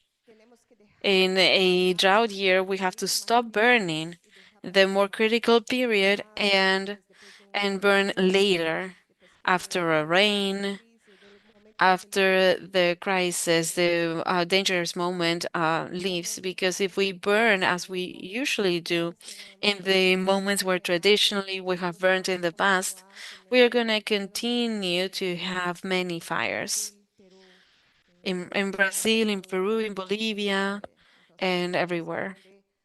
So we have to learn to identify climate and a better moment for the burnings. Muchas gracias, Onaira.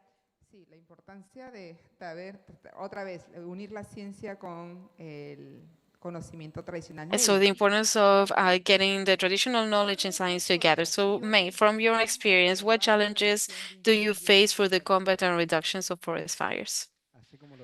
So as was said by Sunaida, the technology and everything that we have seen right now is important in our communities. And in Bolivia and in the Chiquitano forest, we have over 200 communities that where we have created community brigades of firefighters, where obviously in each community we have 10 to 15 forest firefighters equipped basically, right?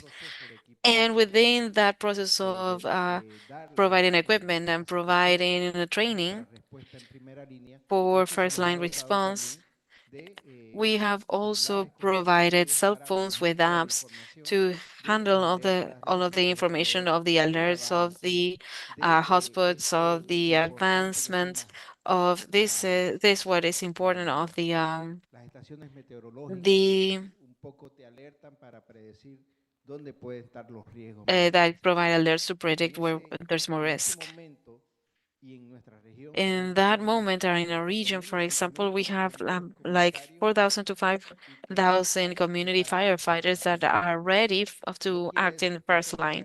It doesn't mean that it's just that amount of people. They have 10 or 15 firefighters in one community. In the moment of the fire, they're all firefighters, right?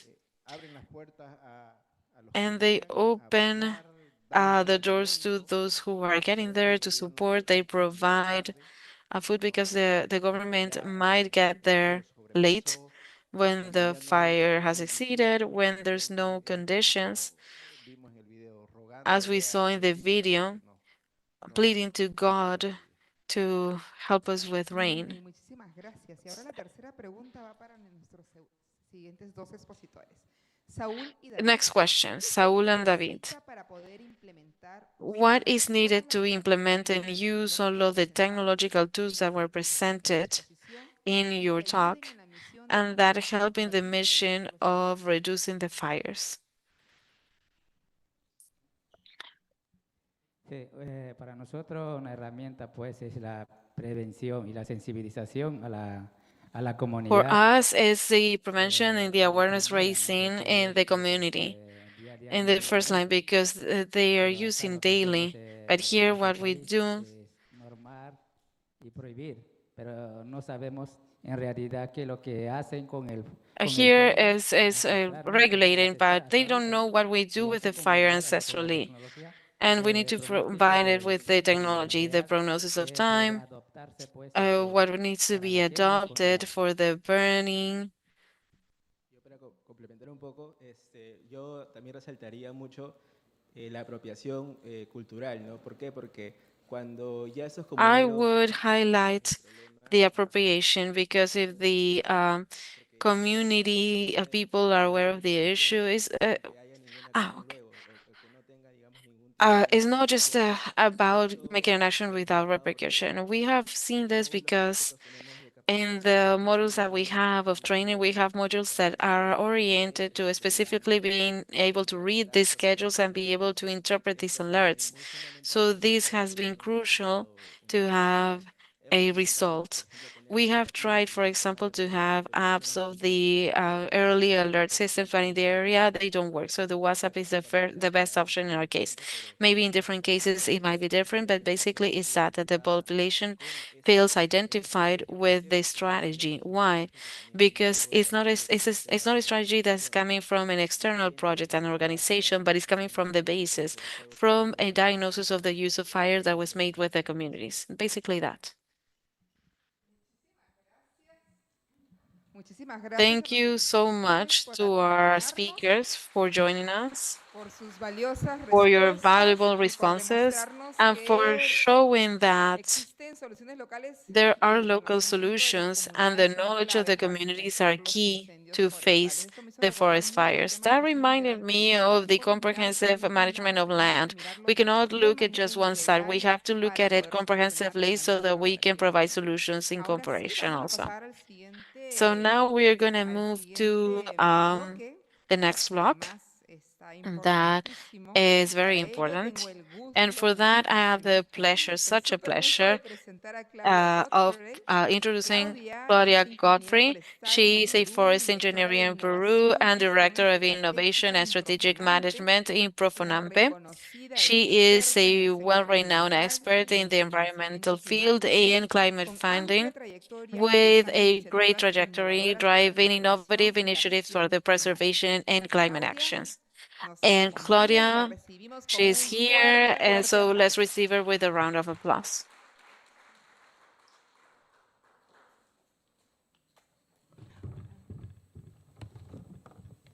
Buenas tardes. Good afternoon. Buenas tardes. Hola, ¿cómo están? Estamos ahí. Muy bien. Okay. Buenas tardes. Tengo el Okay, good placer afternoon. I have the de pleasure llevar este of segmento 3. bringing Este this segmento or conducting this busca third segment.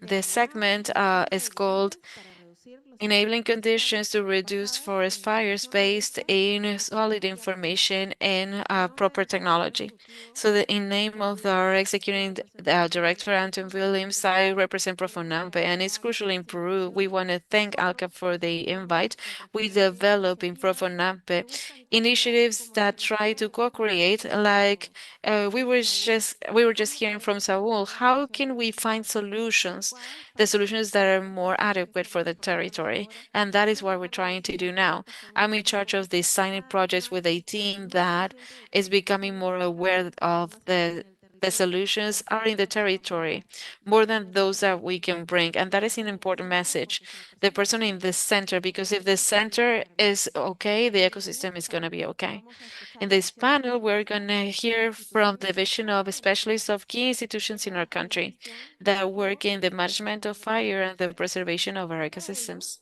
voy a For invitar that, I'm going to a invite muy buenos four amigos very good que tengo el friends placer de that I have the pleasure moderar en of este espacio. moderate El in this primero es space. Wilder The Canales, first one is Wilder experto Canales, en an conservación de áreas expert naturales in protegidas y preservation of trabajo en protected administración, natural areas and gobernanza y administration resolución de agreements, conflictos. governance, and También conflict es resolution. coordinador en He gestión currently integral is de desastres coordinated in risk para el Sinampe. management of Es disasters instructor de for Sinampe cooperación de and an incendios forestales. instructor of Wilder, firefighters. un aplauso para Wilder, Um, por favor. so, an applause for him.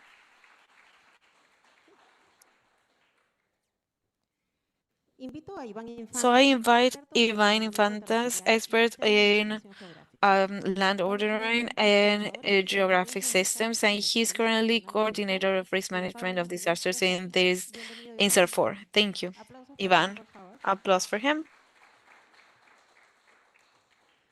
Invito a Ethel And Rubín I de invite Celis, ingeniera Ethel forestal Rubins from experta en the manejo CELIS, sostenible de recursos uh, forestales, forest engineer, expert of the management of natural resources, and right now she's a professor of the Faculty of Forestry Sciences in the Agreda Molina University and in charge of the initiative Más Biomas Fuego. And Marco Arenas, expert in tropical biodiversity, territory ordering, and climate change. He's currently General Director of Climate Change. Instead of biological diversity, which was still yesterday. Thank you, and a round of applause. Welcome. A small change. So we're gonna start with Wilmer. So we have 5 minutes to answer two questions each. You already know the questions, and since we're a little short in time, I'm gonna ask you the questions together, and then you can elaborate as we have talked. So Wilder, in your case, in the case of Sinampe and Sarnapa, with all of the experience that you have, what challenges are you facing to prevent fires in the buffer zones? And also knowing that there is an important work of the brigades of combating or fighting against the fires in Sarnap, what information and technology do you need to increase the capacity of response facing the fires in the initial phases? Okay, thank you. Um, so first, to highlight the work of Sarnap, to acknowledge the park rangers, each of them makes an effort to support that institutional commitment. And for over 20 years, uh, we've been involved with firefighters without being part of the institutional function and being part of their commitments. So I want to ask for a round of applause for the park rangers and all of those who are intervening in these fires. CERNAMP, starting in 2018, has been implementing its strategy of forest fires, taking as a reference as somebody who's not here, who's an expert and a consultant, Enrique Nogueira. He brought this concept of comprehensive management of the fire since 2018. It's been 8, 9 years, and apparently there's a light in the end of the tunnel with that proposal or bill of law. That in the second provision says that presidency of the Council of Ministers needs to approve the strategy of comprehensive management of the fire. So to the question, what actions of prevention? So first, acknowledge that the fire is not bad, that the communities are not the enemy, that they can be part of the change, considering that in all of the rural areas, the fires start, and we need, yes, to articulate those paths. A sample of what is being done and what can be done. About a year ago, we had a meeting with the native community of Sonene and with the another community in Ucayali. So there's experiences that we need to work on. What do we need to start working on the articulation with the authorities, start to work and strengthen the capacities of the brigades and the institutions, the local governments, the regional governments. So that mainly in terms of working in these buffer zones.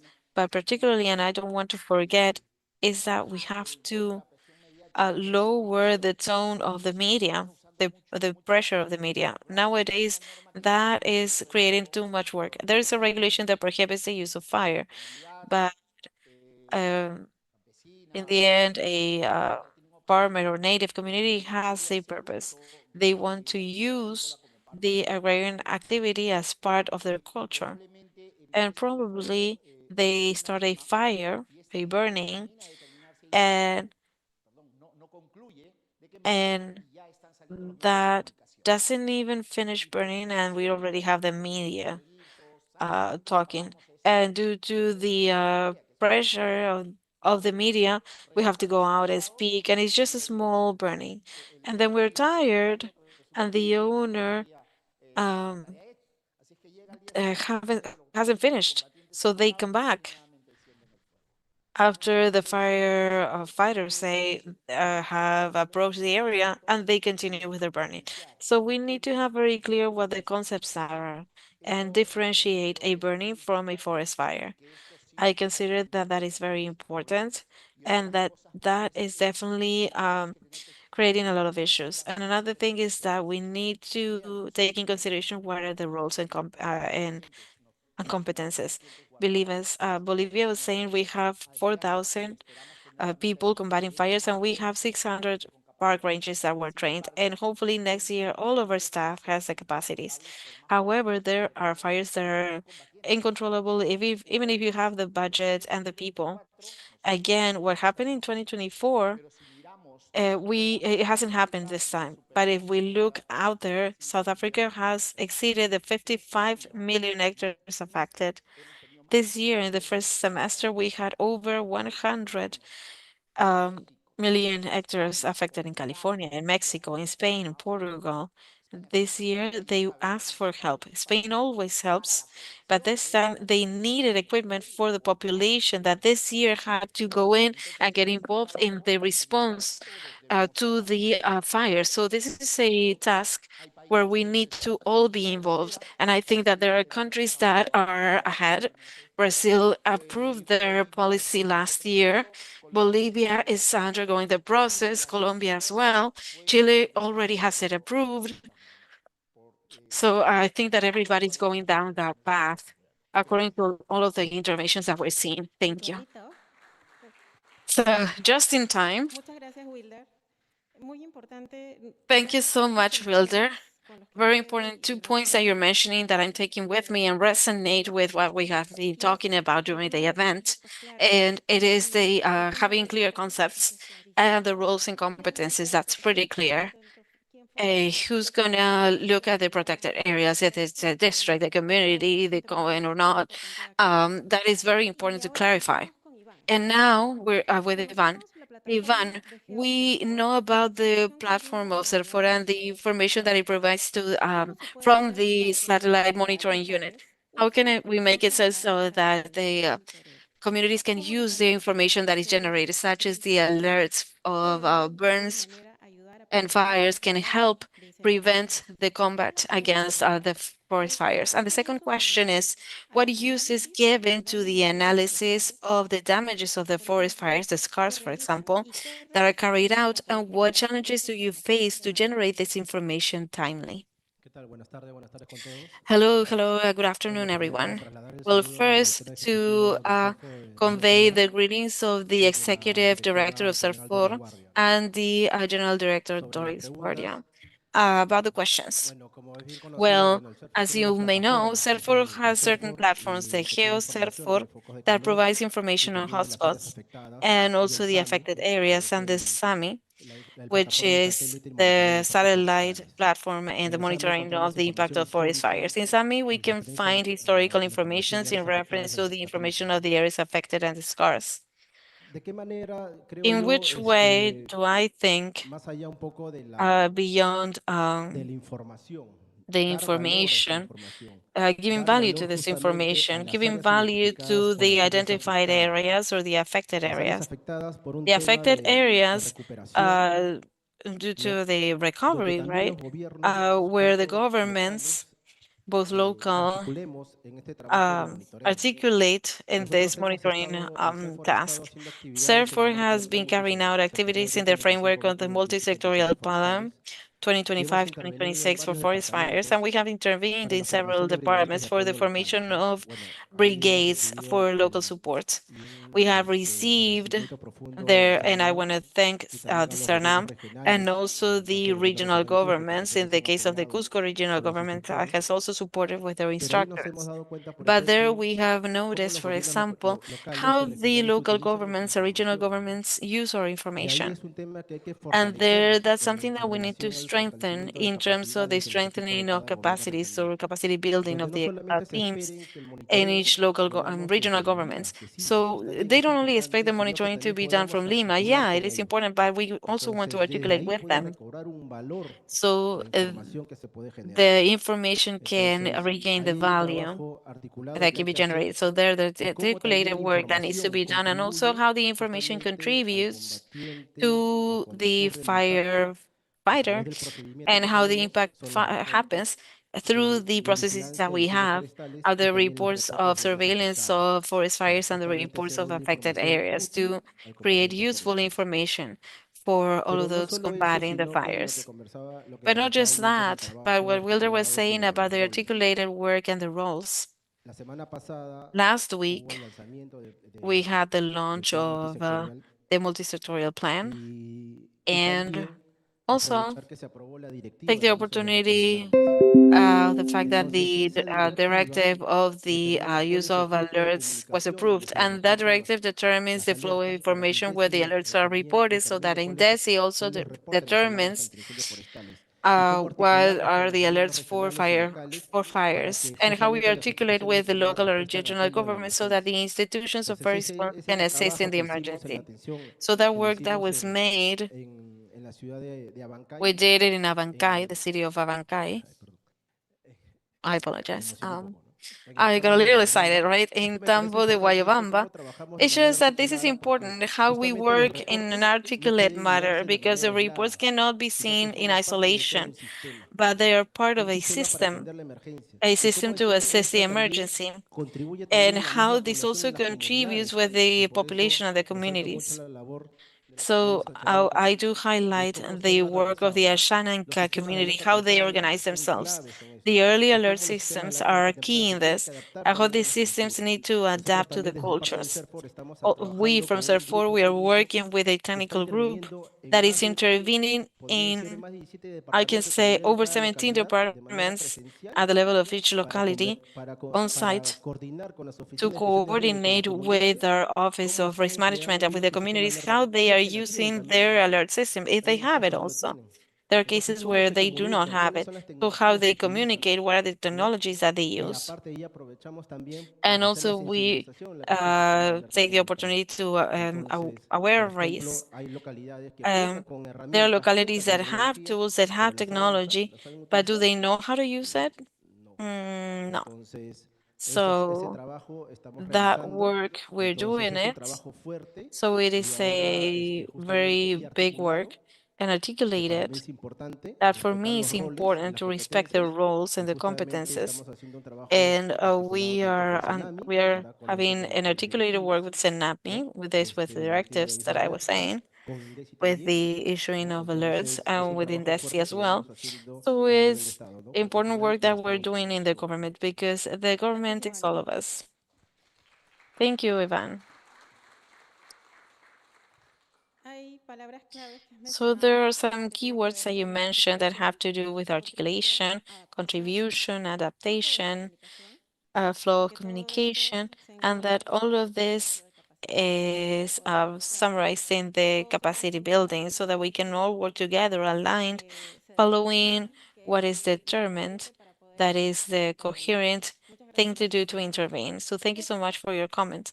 Ethel, we know that currently the National University Agraria La Molina is about to launch the MAP Biomas platform, MAP Biomas Fuego. In that sense, we would like to know what kind of information you're trying to generate and analyze. And considering, this is the next question, the international presentations of the afternoon, and from an academic point of view, what kind of studies and investigations or research do you think need to be promoted in the universities in order to prevent forest fires and restore the ecosystems?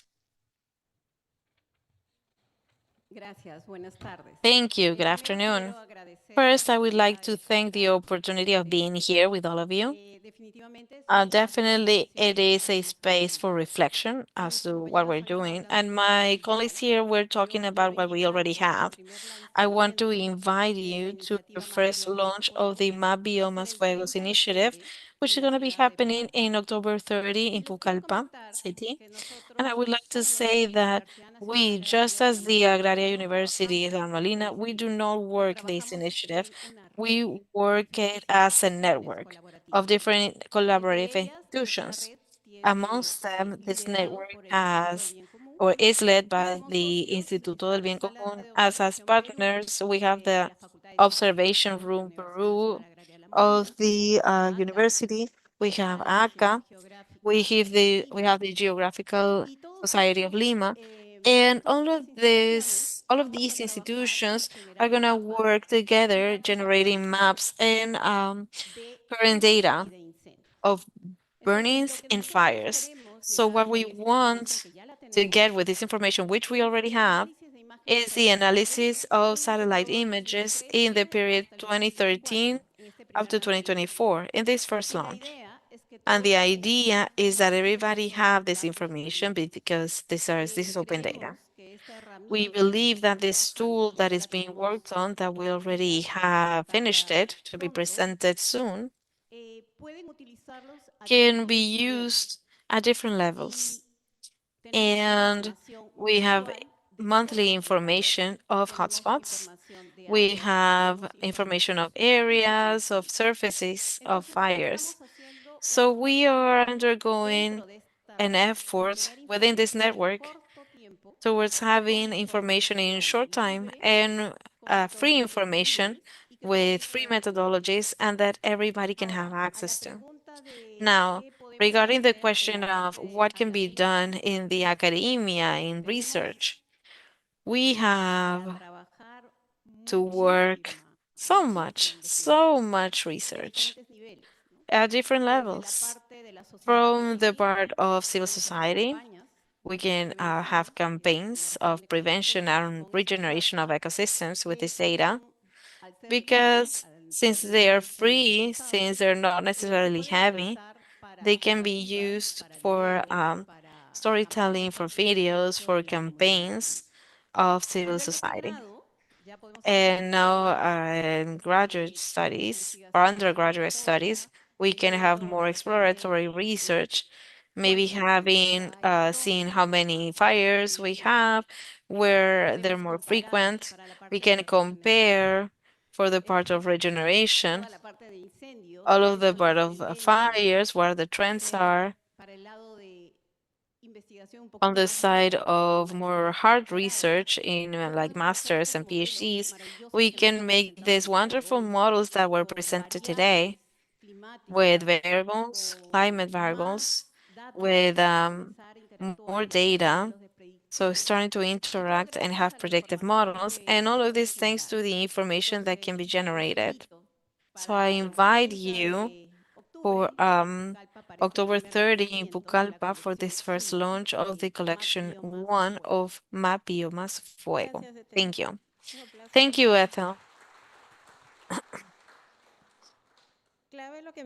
So what you say is key regarding the availability of information.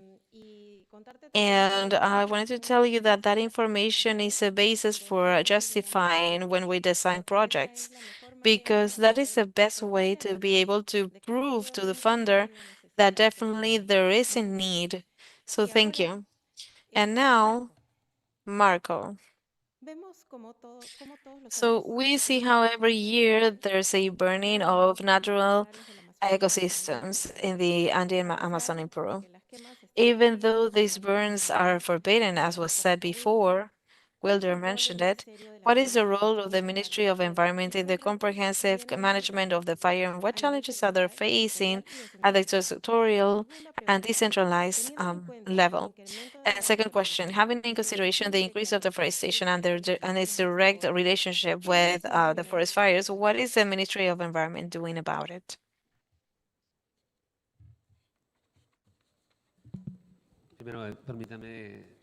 First, I apologize for not having been here throughout the whole event. I want to thank ADCA and Amazon Tech for the invite. I'm going to try to provide the general context, which I think can help in this kind of panel, because I think that from that national view, we can try to understand. I don't know how many of you know that we have an NDC associated to forest fires, okay, which is led by the Forestry Service. That NDC marks a challenge in the sense associated to greenhouse gases and practices to reduce emissions. And now in the role that I have, evidently we need to track that NDC, and there's a series of actions. And we're talking in the framework of climate change and the climate conditions. A second element, you may found metric 4 of the the National Strategy of Biological Diversity. Remember that in the challenge of biodiversity or the framework of biodiversity, in the Peruvian case, is distributed in 29 goals to reduce the degradation of biodiversity. If we look at a goal 4 of the 29 we have to stop the loss of biodiversity, we have deforestation. So we have certain actions that talk about investment projects to face the forest fires, but see how we are thinking about this as an investment project when actually the forest fires is more like a current expense in interventions because it's something that happens frequently and all the time.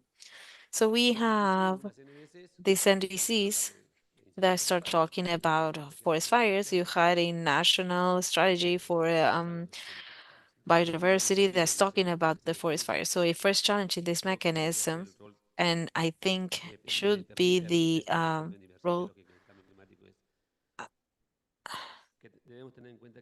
that we need to take into consideration that the ecosystem or the actors of ecosystem or the unit of production as being called by the Ministry of Finances to the natural infrastructure is the ecosystem. So there's a first mechanism of how to articulate these two conventions without leaving behind the convention of certification. So there they establish the challenges where we have committed as a country towards 2030. We have a first report in 2030, how much has been done. But if we see these two conventions, including the certification one, associated to neutrality of Earth.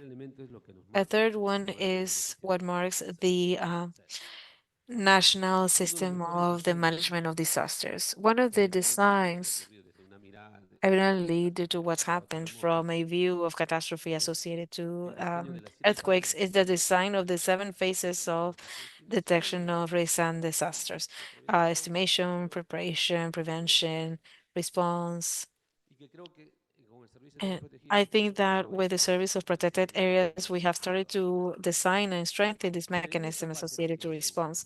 But in this phase of estimation, thinking on those commitments that we have as an NDC in the strategy of biodiversity, and a key element to start to discuss is how this mechanism, for example, a directorate that accompany us of land ordering that generates these conditions and that there are favorable conditions for the fires,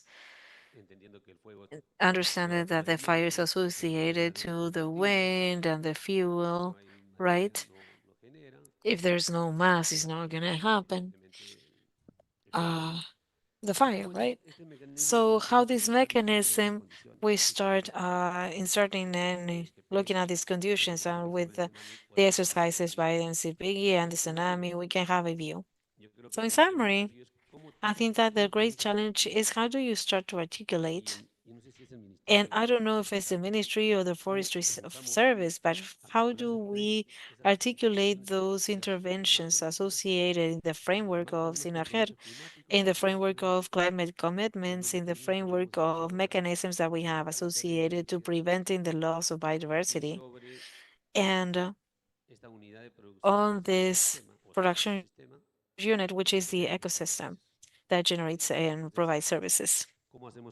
So how do we do that uh, to be something that we can also can be invested on and have the capacity of waiting the last thing that we need to expect is a response that shouldn't even exist. It's something that we need to look at always, but our efforts in investment need to go to estimation, prevention, awareness raising, and so on. And there's somebody needs to start leading that process.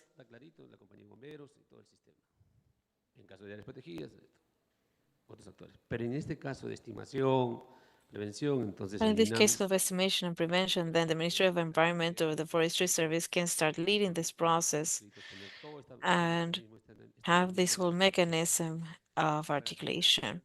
And to finish, the final indicator, as other countries have, should be the number of, how do they call it in Spain? They have an indicator associated to the number of fires assisted timely, in a timely manner, and number of hectares that were assisted. Because, well, n- none of these fires get to an hectare because they have an important prevention system. How many hectares do we see in Bolivia and Brazil? That's really complex. So that's kind of the view of the challenge from the Ministry of Environment. So how do we start to have a conversation in the framework of this global view, this national view, this more direct view in the framework of the national system of management of risks and disasters? Thank you. And how important it is what you're mentioning of aligning with the three conventions, climate change, biodiversity, and certification.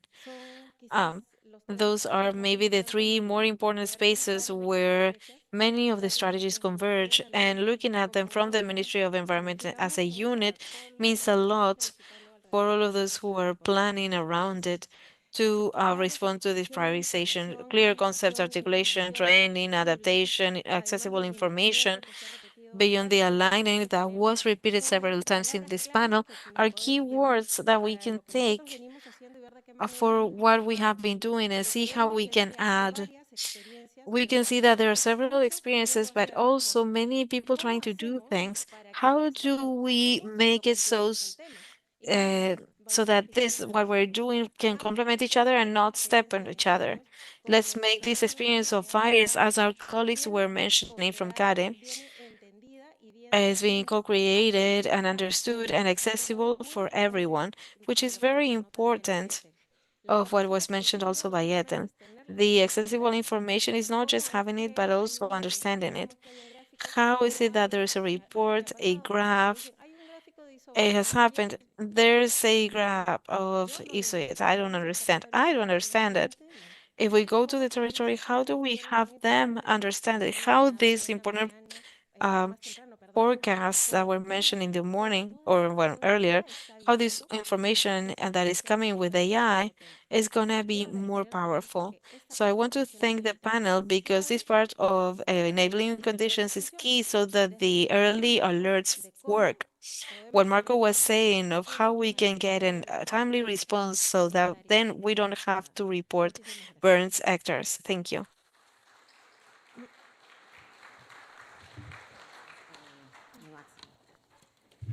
Gracias a todos y ahora ya llegamos a la parte final. Thank you so much. We are in the final part. What an excellent panel. I'm not going to try to summarize what was summarized already by Claudia. Just that the great conclusion that we have is that we have the technology, but we need to take action and articulation, cooperation, and most importantly, please share all of this information. The hashtag Amazon Tech. I just want to take another minute to thank you. Thank all of the experts that came from their offices, from their countries, from the regions to the communities. All of the people that are joining us from the networks of different regions and countries. To thank also the moderators that joined us, Karina Pinasco, Claudia Godfrey, Juan Loja, that helped us with the moderation, and particularly this team, the small team, but such a great team, which is the communications teams from ACA. I want to have an homage for them because they made this event possible, with also the assistance of our administrative and logistics team that is always behind, running from one place to the other with low resources but lots of dedication. And we're also going to celebrate our 25th anniversary. So those here in Lima, I invite you to share a cocktail with us. And those in the social media, I invite you to provide ideas. Since the hashtags are trending, please come over here, those at home as well, those in here. What ideas do you have of priority topics that you want to address in the next Amazon Tech 2026? Yeah, oh, no matter. So thank you, everybody, and I'll see you next year. Good afternoon.